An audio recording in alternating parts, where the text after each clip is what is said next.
अस्सलामुअलैकुम। प्रोग्राम अक्स बरक्स के साथ मैं हूँ शाइस्ता शहजाद। नाज़रीन, वज़ीर आज़म पाकिस्तान मियां शहबाज शरीफ ने मशरिक़ वुस्ता में जंग के खात्मे के लिए अब जारी मुज़ाकरात की काविशों का खैर मकदम कर दिया है और साथ ही इसकी हिमायत का ऐलान भी किया है। शहबाज शरीफ ने समाजी राब्ते की साइट एक्स पर जारी अपने बयान में कहा है कि अमरीका और ईरान की रजामंदी की सूरत में पाकिस्तान मुज़ाकरात की मेज़बानी के लिए तैयार है। पाकिस्तान खित्ते के अमन व इस्तेहकाम के मुफाद में मशरिक़ वुस्ता में जारी जंग के खात्मे के लिए मुज़ाकरात की इन तमाम काविशों की मुकम्मल हिमायत भी करता है, इनको वेलकम भी करता है। खित्ते और दुनिया भर में अमन व इस्तेहकाम के लिए मुज़ाकरात इंतहाई ज़रूरी हैं। वज़ीर आज़म लिखते हैं कि पाकिस्तान इस मामले में सालिस का किरदार अदा करने को अपने लिए बाइसे एजाज़ भी समझता है।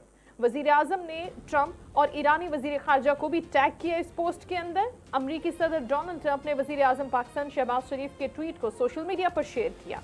व्हाइट हाउस में ईरान जंग के मामले पर अमरीकी सदर ट्रंप की फील्ड मार्शल आसिम मुनीर के साथ टेलीफोनिक बातचीत की तस्दीक भी उन्होंने की है। और एक खबर रसां एजेंसी के मुताबिक तर्जुमान व्हाइट हाउस कैरोलिन लियोट कहते हैं कि ये एक हसास सिफारती बातचीत है और अमेरिका इस मामले पर मीडिया के जरिए मुज़ाकरात नहीं करेगा।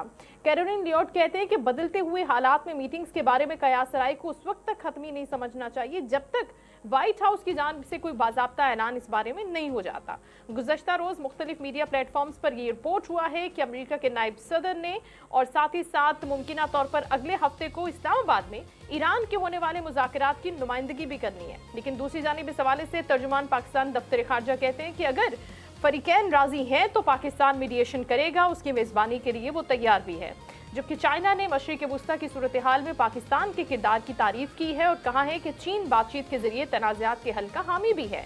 मशरिक़ वुस्ता में पाकिस्तान का मीडिएशन का किरदार काबिल सत्ताइश है और चीन ताकत की बजाय हमेशा बातचीत के जरिए तनाज़ात के हल का हामी भी रहा है। चीनी सफ़ीर जियांग ज़ेडांग ने प्रेस कॉन्फ्रेंस करते हुए कहा कि मशरिक़ वुस्ता की सूरत हाल में चीन यकतरफा इक़दामात और ताकत की सियासत के खिलाफ है और बैनुल-अक़वामी क़वानीन को मुल्की क़वानीन के ताबे करने की भी मुखालिफत करता है।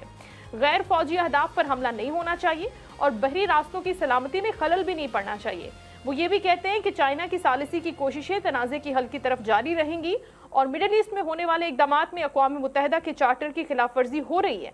दूसरी जानिब ईरानी सुप्रीम लीडर मुश्तबा खामनाई ने अमेरिका के साथ बराह रास्त मुज़ाकरात करने और किसी हतमी मुआहिदे तक पहुंचने पर आमादगी जाहिर की है। इसके साथ ही इस्राएली मीडिया ने भी बड़ा ये दावा किया है। उनके मुताबिक सुप्रीम लीडर मुश्तबा खामनाई ने ईरान की शराइत पर जंग जल्द खत्म करने पर इत्तेफाक किया है और ईरानी वज़ीर ख़ारजा अब्बास इराक़ची ने अमरीकी ख़ुसूसी एलची स्टीवन विक्टिव से खुफिया राब्ते के दौरान ईरानी सुप्रीम लीडर की मुज़ाकरात पर आमादगी के बारे में भी बताया है कि ईरान ने जारी जंग के खात्मे के लिए 6 अहम स्ट्रेटेजिक शराइत पेश की हैं और कहा गया है कि एक नए कानूनी और सिक्योरिटी फ्रेमवर्क का हिस्सा इसे करार दिया जा रहा है। पहली शर्त यह है कि जंग दोबारा शुरू नहीं होगी, ये वाज़ेह भी है और काबिल अमल जमानत इसकी दी जानी चाहिए, उसके बाद बात होगी। दूसरी शर्त खित्ते में मौजूद अमरीकी फौजी अड्डों की बंदिश है और तीसरी शर्त में जारी कुव्वतों को पीछे हटाने और ईरान को जंगी नुकसानात का हर्जाना अदा करने का मुतालबा किया है। चौथी शर्त जो उनकी जानिब से रखी गई है उसमें मुतालबा ये हुआ है कि इलाकाई महाजों पर जंग का मुकम्मल खात्मा किया जाए।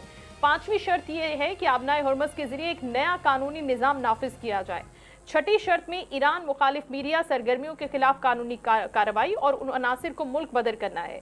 मिडल ईस्ट में कशीदा सूरत हाल से मुतालिक वज़ीर आज़म शहबाज शरीफ की ज़ेर सदारत भी अहम इजलास हुआ जिसमें सियासी और अस्करी क़यादत ने शिरकत भी की और इसमें फील्ड मार्शल सैयद आसिम मुनीर और दीगर सियासी और अस्करी हुकाम मौजूद रहे, जिसमें तमाम कशीदा सूरत हाल समेत तवानाई के बहरान और दीगर अमूर पर तबादले ख्याल किया गया है। अमरीका और इसराइल ईरान के खिलाफ जंग की तस्फिये के लिए पाकिस्तान की मेज़बानी में होने वाले मुज़ाकरात पर भी बातचीत हुई है, जबकि कहा गया है कि सदर ममलिकत आसिफ अली जरदारी से भी वज़ीर आज़म की मुलाकात होगी और इस मुलाकात में भी इन तमाम अहम बहरानों पर बातचीत की जाएगी।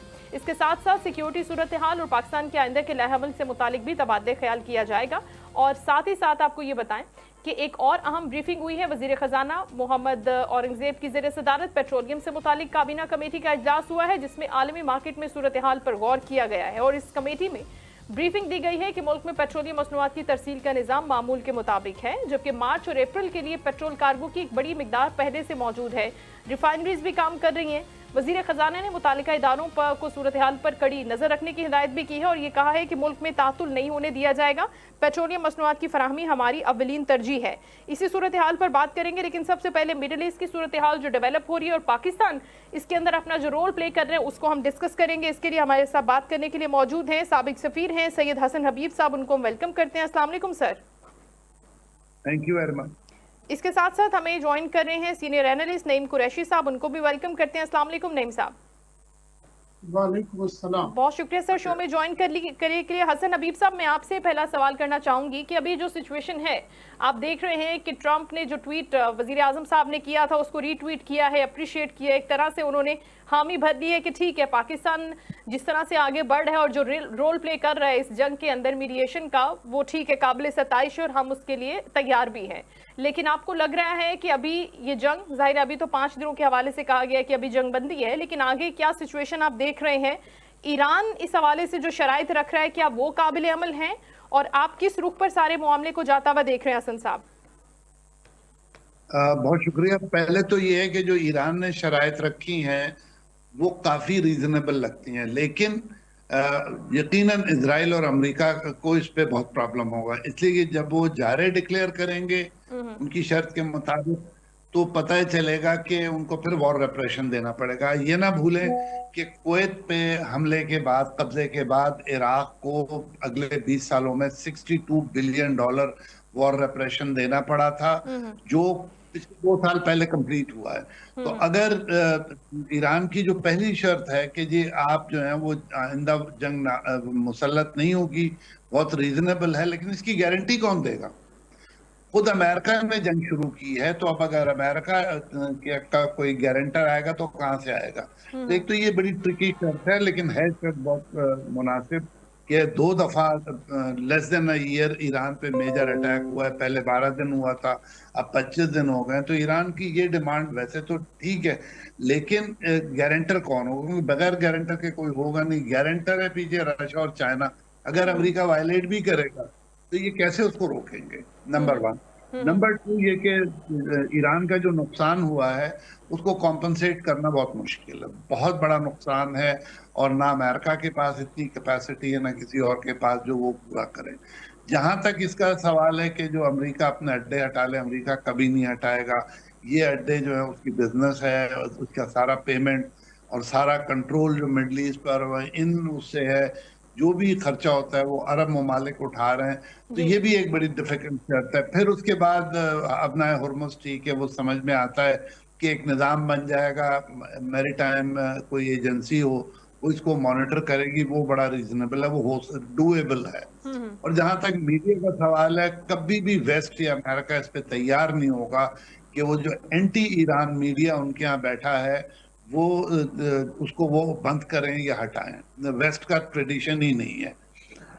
अमेरिका में फिर भी थोड़ा सा भी हो गया है कि सख्ती होगी, लेकिन उसमें उनके यहाँ ऐसा कुछ भी नहीं है। जहां तक देखा जाए ईरानी साइड से तो बहुत मुनासिब शर्त है। Obviously they are seeking peace, तो उनको कोई गारंटी चाहिए कि दोबारा जंग फौरी नहीं हो जाएगी और उनको कॉम्पनसेट भी किया जाए। लेकिन अमेरिका और इजराइल दोनों के लिए, क्योंकि देखिए ना, अमेरिका ने और इजराइल दोनों ने अपने अहदाफ हासिल नहीं किए।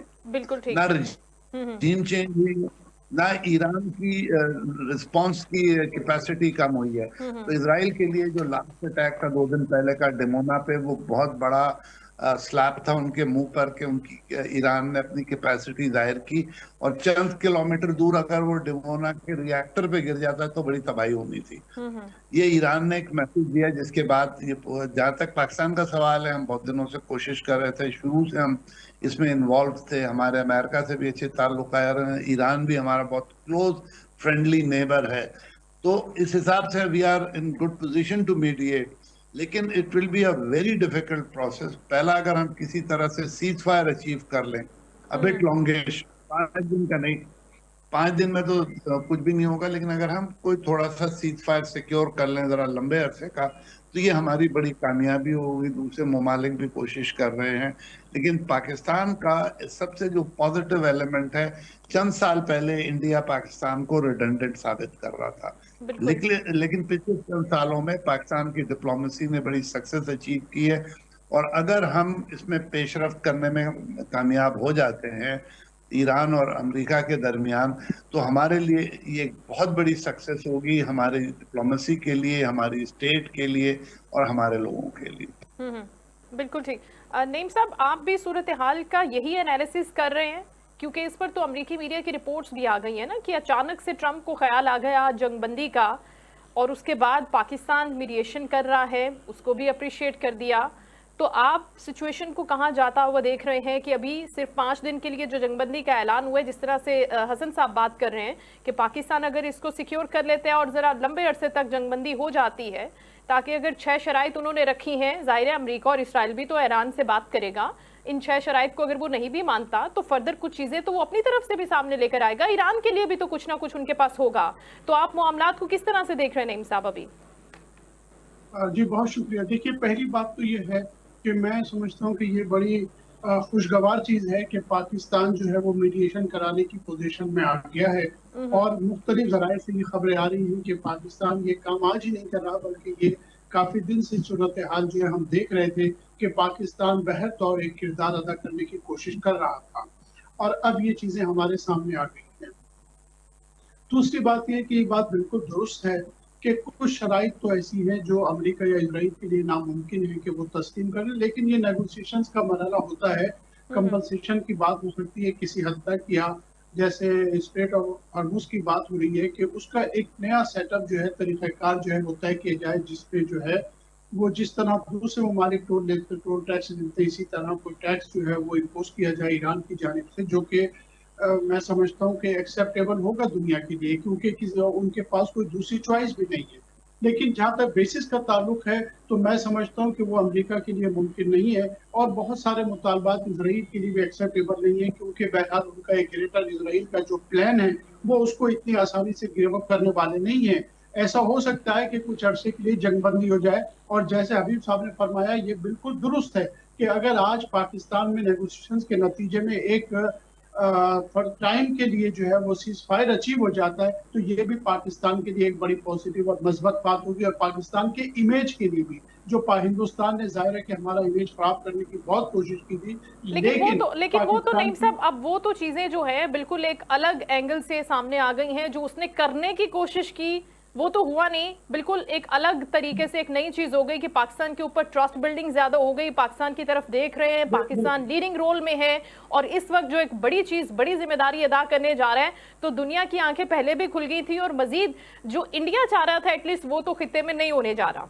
बिल्कुल ऐसे ही है जी, बिल्कुल ऐसे ही है, बिल्कुल ऐसी पोजीशन है। हद तक इंडिया की अपोजिशन, इंडिया के दानिश्वर खुद इंडिया पे बहुत तनकीद कर रहे हैं, और बड़ी वजाहत से आप उनका मीडिया देखें, उनके यहाँ तो बड़ी हाहाकार मची हुई है, और नरेंद्र मोदी से सवाल पूछ रहे हैं कि इस सारी सिचुएशन में भारत कहाँ है, जो दुनिया की बड़ी जमहूरियत कहलाता है, जो बड़ा कायदाना किरदार अदा करने की कोशिश करते हैं। लेकिन आज दुनिया में कोई आदमी भारत का नाम लिवा मौजूद नहीं है, भारत कहीं भी नहीं है इस पूरे सिनारियो में।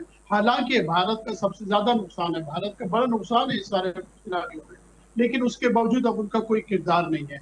तो मैं ये समझता हूँ कि अगर ये नेगोशिएशंस काम करते हैं, तो किसी हद तक लो और दो की बुनियाद पे किसी हद तक पाकिस्तान ने अगर ये किरदार अदा कर दिया, तो पाकिस्तान के वक़ार में भी इजाफा होगा, और हुकूमत ने अभी तक जो कार्ड्स खेले हैं, मैं समझता हूँ वो दुरुस्त है। बिल्कुल ठीक। हसन साहब, आपसे ये सवाल है कि जिस तरह से अभी हम देख रहे हैं कि सीज फायर तो हुआ है, लेकिन इस दौरान अभी भी जो हमले हैं वो जारी हैं। अमेरिका की सदर के ऐलान के बावजूद भी इसराइल ने ईरान के अहम जो तवानाई के इंफ्रास्ट्रक्चर है उन पर भी फ़ज़ाई हमले हो रहे हैं। तो मुकम्मल जंगबंदी उस तरह से हुई नहीं है। अगर ये मुकम्मल जंगबंदी होती है, उनकी तरफ से ये जो इक्का दुक्का हमले हो रहे हैं, ये भी पावर प्लांट के ऊपर और दूसरी जगहों पर, ये भी बंद होते हैं, तो फिर निगोशिएशन का एक अच्छा माहौल, पीसफुल प्रोसेस आगे बढ़ सकता है। ये कब तक एक्सपेक्टेड है? ऐसा होगा भी या नहीं होगा? इसी तरीके से चलते रहेंगे अभी भी? देखिए, प्रेसिडेंट ट्रंप ने खुद ऑफर किया है कि हम जो, पहले तो ईरान तैयार ही नहीं था नेगोशिएशन के लिए, क्योंकि देखिए अमेरिका ने एक सबसे बड़ी गलती ये की है कि उन्होंने उनकी टॉप लीडरशिप मार दी है, और जो रिप्लेसमेंट्स आ रहे हैं वो ऑब्वियसली उतने एक्सपीरियंस नहीं है, लेकिन they are ideologically very hard line. मसलन अली लारिजानी एक बहुत बड़ा नाम था ईरान में, और बड़ा मॉडरेट किस्म का आदमी था, पढ़ा लिखा। उसकी जगह पे जो रिप्लेसमेंट आया हुसैन दहकान, वो उन स्टूडेंट्स में शामिल था जिन्होंने अमेरिकन एम्बेसी को रैंसैक किया था, अमेरिकन को हॉस्टेज बनाया था। हालांकि वो पीएचडी मैनेजमेंट साइंसेज में है, लेकिन he is considered hard liner. वो आईआरजीसी सीरिया में रहा है, लेबनान में रहा है। तो अब आप देखिए, ऐसे लोगों से निगोशिएट करना अमेरिका के लिए खुद खराब है। इससे बहुत अच्छा होता अगर अली खामेनी साहब शहीद नहीं होते, लारिजानी शहीद नहीं होते, और जो टॉप आईआरजीसी की लीडरशिप है, जो ज्यादा एक्सपीरियंस, जो ज्यादा वाइज थी, तो अगर हसन वो साहब, होती यहाँ पर तो तो क्या मिसकैलकुलेशन हुई है ना अमेरिका से। उनको लग रहा था कि इनके साथ बात करना मुश्किल है, क्योंकि इनके साथ ऑलरेडी हम एक लंबे अरसे से डील कर रहे हैं। तो अगर नए लोग आते हैं तो शायद हम उनको कायल कर लें, अपनी टर्म्स पर ले आए। लेकिन सिचुएशन तो बिल्कुल ऑपोजिट हो गई। ईरान में मैं रहा भी हूँ। ईरान में अनलाइक अदर कंट्रीज, लीडरशिप की एक कंटिन्यूएशन है आइडियोलॉजिकल। ये नहीं होगा कि आप ए को हटा दें तो जो बी आए वो 180 डिग्री डिफरेंट है। कोई पता चला मुसलमान है, दूसरा सोशलिस्ट है, तीसरा कोई और डिनोमिनेशन का आ जाए। ईरान में ये मुमकिन नहीं है। जिनको हम हार्ड लाइन कहते हैं, उनके बाद वाली जो लाइन है वो लेस हार्ड लाइन है। वो लिबरल या कंजर्वेटिव या नहीं है कोई भी। तो अगर अमेरिका ने ये कैलकुलेशन की थी तो ये बिल्कुल गलत थी कि आप उनको एक लीडर को हटा देंगे तो नीचे वाला बिल्कुल डिफरेंट आएगा, वो प्रो अमेरिका होगा। ऐसा नहीं होगा। तो ये उनकी बड़ी गलती थी। लीडरशिप को मार के उन्होंने बड़ा स्ट्रॉन्ग रिस्पॉन्स, बल्कि सबसे बड़ा नुकसान जो अमेरिका ने ये किया है कि जो रिवॉल्यूशन के साथ, रजीम के साथ नहीं लोग थे, वो भी अब वतन की वजह से रजीम के फेवर में आ गए। तो एक बड़ा डिफरेंट चेंज आया है कि बजाय अमेरिका का काम आसान होने के, काम मुश्किल हो गया। अब अमेरिका को ये चाहिए कि किसी तरह सीज फायर पे जाएं और पाउस दें, ताकि ये जो हालात खराब हुए हैं इसका इम्पैक्ट रजीम पे आए और पब्लिक शायद उनके खिलाफ खड़ी हो जाए। लेकिन अगर अमेरिका ने ये वॉर कंटिन्यू की तो एक तो अमेरिका की कैपेसिटी एग्जॉस्ट हो रही है। अभी जो लास्ट अटैक था उसमें फायर वो जो था, सायरन्स नहीं बजे और इंटरसेप्टर्स जो थे वो उसको ट्रैक नहीं कर सके, इनकमिंग टारगेट्स को। तो ये एक बहुत बड़ी नाकामी हुई है इसराइल के केस में। इसराइल टेक्नोलॉजिकली बहुत स्ट्रांग मुल्क है और उनके लिए बहुत वरीसम है कि उनके इंटरसेप्टर जो हैं, इधर देखिए अमेरिका ने पूरे मिडल ईस्ट से इंटरसेप्टर्स उठा के इसराइल पहुंचाए, which had created a very very negative image in middle east के भाई हमने पैसा दिया था, हम बेस मेंटेन कर रहे थे और हमारी हिफाजत छोड़ के इसराइल की हिफाजत पे चले गए। दूसरी तरफ कोरिया से वो थर्ड एंटी मिसाइल सिस्टम उठा के उन्होंने इसराइल पहुंचा दिया है।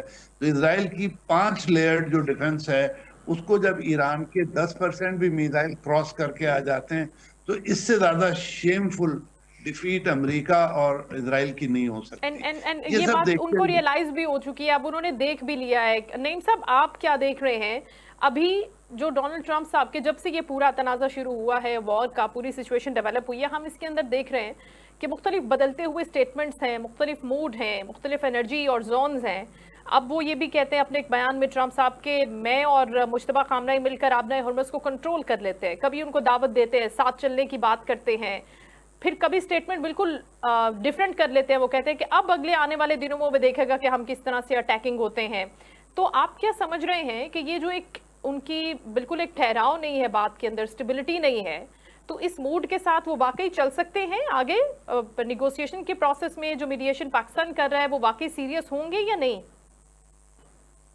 और देखिए, ये जो एक कैप्रिशियस मिजाज है सदर डोनाल्ड ट्रंप का, उसकी वजह से वो वाहिद दुनिया की सियासी शख्सियत है कि कोई भी उन पे भरोसा नहीं करता। खुद अमेरिका में मुख्तलिफ कांग्रेसमैन, सेनेटर्स जो है वो इस हवाले से गुफ्तगू करते रहते हैं कि वो एक एक घंटे बाद उनके स्टेटमेंट बदल जाते हैं। और ये बड़ा हैरानकुन स्टेटमेंट है कि स्ट्रेट ऑफ हॉर्मुज़ जो है वो हम रन करेंगे आयतुल्लाह के साथ मिलकर। ये बड़ा अजीब और गरीब स्टेटमेंट है और ये उनके मिजाज का हिस्सा है कि वो सुबह कुछ शाम कुछ कहते हैं। और मैं समझता हूँ मज़ाकरात में उनका ये मिजाज भी एक जो है ना रुकावट साबित होगा। अब देखिए, सबसे पहली बात तो ये है कि लोगों को अब तक ये यकीन नहीं आ रहा कि क्या 5 दिन के अंदर ऐसा ही होगा। क्या हरचंद के आज जो है वो तेहरान में जो हमलों की शिद्दत है उसमें कमी आई है। बेशक हमले हो रहे हैं लेकिन हमलों में जो शिद्दत है उसमें कमी आई है। इस जो उन्होंने 48 घंटे के बाद जो 5 दिन का कहा, तो आज शिद्दत में कमी आई है। लेकिन उनके मिजाज को देखते हुए हम कह नहीं सकते कि अगले 12 घंटे के बाद क्या हो जाए, कोई बड़ा हमला ना हो जाए। तो ये एक बड़ी परेशान कुन सूरत हाल है कि दुनिया की इतनी नाजुक सूरत हाल में जो है, जो बड़ा बुनियादी किरदार है सदर डोनाल्ड ट्रंप का, लोग उन्हीं पे एतबार नहीं कर रहे। ये सबसे ज्यादा परेशान कुन सूरत हाल है। तो मैं समझता हूँ कि अगर उनका ये रवैया जारी रहा तो शायद मुज़ाकरात का मुस्तकबिल जो है वो मुझे इस एतबार से बहुत यकीनी नजर नहीं आता है, और किसी वक्त भी वो 180 डिग्री से जो है वो यू टर्न ले सकते हैं और कुछ भी हो सकता है। अच्छा, अभी इसके अंदर कोई हतमी तौर पर कुछ नहीं कहा जा सकता। हसन साहब, अभी इस पूरी जंग के अंदर जिस तरह से हम इसको देख रहे हैं, न सिर्फ अमेरिका, इसराइल और ईरान है, इसके अंदर बहुत से खलीजी ममालिक भी हैं जो इसकी लपेट में आए हैं और उनको बहुत नुकसान भी पहुंचा है। तो डेफिनेटली जब पाकिस्तान इसके अंदर अपना रोल प्ले करने जा रहा है, तो क्या आपको लगता है कि इन तमाम खलीजी ममालिक के साथ भी पाकिस्तान ऑन बोर्ड होगा, सऊदी अरब के साथ बात करेगा, मुख्तलिफ ममालिक के साथ बात करेगा कि जब हम अब इसकी क्लोजिंग की तरफ जा रहे हैं, इसको ख़त्म करने की तरफ जा रहे हैं, तो अपने इन तमाम ममालिक को भी ऑन बोर्ड लेगा, उनके साथ भी बात करेगा? जी बिल्कुल, देखिए, लेकिन ये सारे ममालिक जो हैं वो अमेरिका के इस कदर प्रेशर में हैं कि जो अमेरिका कहेगा वो करेगा। देखिए, ये कहानी शुरू हुई है 1974 से, जब ऑयल शॉक आता है। अमेरिका ने इन मुल्कों को ईरान से डराया, और जब ईरानी रेवोल्यूशन आता है उस वक्त से अमेरिकियों ने इनको इमोशनली ब्लैकमेल किया कि ईरान आपको हड़प कर लेगा, ये करेगा। उन्होंने अरब अजम वाली डिवाइड पे काम किया और इनके इसमें अपने अड्डे बनवाया। अब आप मुझे बताएं कि 27 एयर बेसेस हैं जहां से न सिर्फ लॉजिस्टिक सपोर्ट आती है बल्कि अटैक आता है। इंटरनेशनल लॉ में अगर किसी मुल्क से जहाज फ्लाई कर रहा है आपको बॉम्ब करने के लिए, तो वो मुल्क आपका एनिमी है। तो ईरान ने इसी पे इन मुल्कों को वार्निंग शॉट्स दिए, बहुत एहतियात की कि एयर बेसेस को अटैक किया। लेकिन आप एक मिनट को अगर हॉरर वो देखें सिनारियो, अगर ईरान के पावर प्लांट्स पे हमला होता है और ईरान जवाब में मिडिल ईस्टर्न कंट्रीज के वाटर डिसैलिनेशन प्लांट्स पे अटैक करता है, तो 50% से लेके 85% तक ये अरब ममालिक डिसैलिनेशन पे डिपेंड करते हैं पानी के लिए। डिसैलिनेशन प्लांट उड़ गया तो ये क्या करेंगे? ये तो प्यासे मर जाएंगे। तो ये चीजें अरबों को भी रियलाइज करनी चाहिए कि उनको ईरान के साथ मिलकर काम करना है, ना कि अमेरिका की सिक्योरिटी अम्ब्रेला में। वो कॉस्ट भी ज्यादा पे कर रहे हैं, वो ट्रिलियंस ऑफ डॉलर अमेरिका में इन्वेस्ट कर रहे हैं ऐसी इकोनॉमी में जो डूब रही है।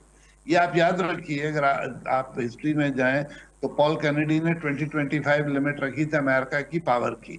अमेरिका ने उसको थोड़ा सा एक्सटेंड कर लिया, लेकिन इस वॉर के बाद से आप अमेरिका का डिक्लाइन देखेंगी और इजराइल का भी, उसको भी अपना पोस्टर चेंज करना पड़ेगा। ये जो बिलिजरेंसी, ग्रेटर इजराइल की बातें कर रहे हैं, इससे उनको निकलना पड़ेगा। बिल्कुल ठीक। ये जो नाकामी है, ये जो सिचुएशन डेवलप हुई है ईरान इजराइल अमेरिका जंग के बाद, नईम साहब, इसमें डोनाल्ड ट्रंप साहब की कारकर्दगी को और इस जंग के अंदर पूरी चीज़ों को खुद अमरीकी बहुत गहरी नज़र से देख रहे हैं, और वो इस नाकामी को ज़ेर बहस भी ला रहे हैं, उस पर बात भी कर रहे हैं, उस पर डिबेट्स भी हो रही हैं, और वो 25वीं आईनी तरमीम के नफाज की बात कर रहे हैं जिसके अंदर फर्दर डिटेल्स हैं उनकी माजूली के हवाले से, इस्तीफे के हवाले से, उनकी नाअहली के हवाले से। तो जिस तरह से हसन हबीब साहब फरमा रहे हैं कि इसके अंदर वो बुरी तरह से एक्सपोज हुआ है, ग्रेटर इसराइल के जो उनके बहुत बड़े ख्वाब थे वो भी चकनाचूर हुए हैं। तो किस तरह से देख रहे हैं आप ईरान के इस जवाब को और फिर डोनाल्ड ट्रंप साहब की इस हार को अपेरेंटली? नईम साहब जी बिल्कुल, देखिए, सबसे पहली बात तो ये है कि जहां अमेरिका ने इंटेलिजेंस फेलियर है, सबसे बड़ा तो इंटेलिजेंस फेलियर अमेरिका का ये था कि वो ये समझ रहे थे कि रिजीम चेंज के बाद अवाम जो है सबको बाहर निकल आएंगे और हम अपनी मर्जी के लोग जो इक़्तिदार में ले आएंगे, और अवाम जो है रजा शाह के इंतजार में जो है वो बैठे हुए हैं। तो ये एक सबसे बड़ा उनका फेलियर था। दूसरा फेलियर ये था कि उन्होंने ईरान की ताकत का बिल्कुल ही गलत अंदाजा लगाया। उन्हें जो ईरान का मिसाइल प्रोग्राम था उसके बारे में भी इसका मतलब है कि इंटेलिजेंस इंफॉर्मेशन उनके पास इतनी पूरी नहीं थी, उनको बिल्कुल अंदाजा ही नहीं था कि ईरान की कैपेसिटी क्या है जवाब देने की। तो यहाँ पर भी उनकी गलती थी। दूसरी बात यह है कि आप देखिए कि अंदरून मुल्क अमेरिका में भी सदर डोनाल्ड ट्रंप को बिल्कुल अंदाजा नहीं था कि उन्हें अवाम की सपोर्ट बिल्कुल भी हासिल नहीं होगी। इस वक्त तो मुख्तलिफ स्टेटिस्टिक्स आ रहे हैं, 50 से 60%, 70% लोग जो है वो इस जंग के खिलाफ है। और आपको पता है कि 28 मार्च को भी एक बड़ा मुजाहिरा सदर डोनाल्ड ट्रंप के खिलाफ हो रहा है, जिसमें मुख्तलिफ अदाकारों ने भी अपीलें की लोगों से कि ज्यादा से ज्यादा लोग शरीक हो। 7 to 9 मिलियन लोग जो है उसमें एक्सपेक्ट किए जा रहे हैं कि लोग उन मजारों में शरीक होंगे। दूसरी बात यह है कि ईरान ने जो है वो तमाम सैंक्शंस के बावजूद, तमाम तकालीफ के बावजूद, ट्रेड की पाबंदी के बावजूद, उन्होंने जिस शानदार कारकर्दगी का मुजाहरा किया है उनकी हुकूमत ने, उनकी आवाम ने जिस अज़्म का इजहार किया है, वो तारीख का एक सुनहरी बाब है। हमेशा लोग इस जंग की मिसाल दिया करेंगे कि दुनिया की सबसे बड़ी जो है वो जंगी मशीन जो है यूनाइटेड स्टेट ऑफ अमेरिका, और उसके साथ फिर इसराइल जैसा मुल्क जो टेक्नोलॉजी में बहुत आगे है ये कहा जाता है, उन दोनों को जिस तरह से ईरान ने शिकस्त दी है, ये न सिर्फ ये कि इस्लामी खलीजी ममालिक को ये सोचना चाहिए कि अगर वो अमेरिका पे डिपेंड करने के बजाय हम रकाब होते ईरान के, अगर ईरान से खौफजदा होने के बजाय, अगर ईरान तो एक पड़ोसी है जिसको वो तब्दील नहीं कर सकते, अगर वो ईरान के साथ होते तो आप सोचिए कि आज खलीजी ममालिक की क्या पोजीशन होती। आज इसराइल की इतनी जुर्रत नहीं होती कि वो मुख्तलिफ मुल्कों पे जब चाहता है हमले करता है। गजा में जो कुछ इसराइल ने किया, हम अपनी आदम इत्तेफाक की वजह से उसको बचा नहीं सके। ये वो सारे खलीजी ममालिक हैं जिनकी जिम्मेदारी थी कि ये गजा के लोगों को, फलस्तीन के लोगों को बचाते, आगे बढ़ते, इसराइल का हाथ रोकते, लेकिन उन्हें कुछ भी नहीं किया। और आज वही अमेरिका जिसके पीछे वो लगे थे उन्हें छोड़ के निकल गया। इससे वाज़ेह पैगाम एक नईम साहब ये भी तो मिलता है कि कोई आपकी मदद नहीं करता। आप इन खलीजी मुल्कों से मदद की बात कर रहे हैं, तो अगर आप खुद स्ट्रांग है, अगर आपके अंदर खुद इतनी ताकत, इतनी सख्त, इतनी कुव्वत है या जज्बा ईमानी है, जो भी आप इसको कहें, ईरान की जिन्होंने जिस तरह से उन्होंने रिटेलिएट किया है, जिस तरह से उन्होंने जवाब दिया और वो आज भी खड़े हुए उसी कुव्वत के साथ, तो ये खुद के अंदर लेकर आना भी बहुत जरूरी है। यहाँ से भी हम सीख सकते हैं। हसन हबीब साहब, इसी से रिलेटेड मेरा सवाल है, जिस तरह से अमेरिका डिजायर्ड रिजल्ट्स चाह रहा था ईरान से, जो उसको नहीं मिले, वो पूरी एक टॉप टियर लीडरशिप को हटाना चाह रहा था, एंड देन उसके बाद रजीम चेंज एंड सो ऑन, उसके जो भी प्लान्स थे, अब वो इसकी जिम्मेदारी लेने से भी इंकारी है। वो अपने जो जंग के वजीर है उनको इल्जाम दे रहा है कि इन्होंने मुझे बोला था जंग स्टार्ट कर दे, मैं तो जंग स्टार्ट नहीं करना चाह रहा था, हालांकि इसराइल की बहुत बड़ी शय थी और वो बताता था गलत किस्म की इंफॉर्मेशन। इससे ट्रंप को खुद कितना बड़ा सियासी नुकसान हो रहा है। अमरीकी तो सवाल करेंगे सर कि आप क्यों इस तरह की जंगों में उतर जाते हैं, इसराइल के कहने पर, नेतन्याहू के कहने पर आंखें बंद करके। देखिए, न सिर्फ अमेरिका की चुपकी हुई है जंग में, बल्कि ये चीज बहुत वाज़ेह हो गई है कि उन्होंने इजराइल को फॉलो किया था। नेतन्याहू की हमेशा से ख्वाहिश थी कि ईरान की कैपेबिलिटीज को तबाह करें। अमेरिका का मिसाइल से कोई ताल्लुक नहीं था। America was only worried about nuclear. लेकिन इजराइल को ईरान की मिसाइल कैपेसिटीज का पता था, इसीलिए वो चाहते थे कि इस जंग में मिसाइल को टारगेट किया। नहीं तो अमेरिका तो पहले से न्यूक्लियर को टारगेट कर रहा था। और अगर पिछली जंग का देखा जाए, लास्ट ईयर जून का, तो न्यूक्लियर तो उन्होंने सारे अंडरग्राउंड तक तबाह कर दिए थे, तो टेक्निकली न्यूक्लियर दोबारा आना ही नहीं था सवाल। अगर ईरान ने थोड़ा बहुत कुछ मटेरियल बचा भी लिया था तो उसको फर्दर प्रोसेस वो नहीं कर सकता। ईरान के पास रफली 400 किलोग्राम है यूरेनियम, जो कोई 60% है। उसको 90% से ऊपर ले जाएंगे तो वेपन ग्रेड आएगा या एक्सप्लोजन के लिए तैयार होता है। लेकिन इसमें इन्होंने फोकस किया, इसराइल ने, ज्यादा लीडरशिप पे और मिसाइल पे, क्योंकि उनका एजेंडा दूसरा था।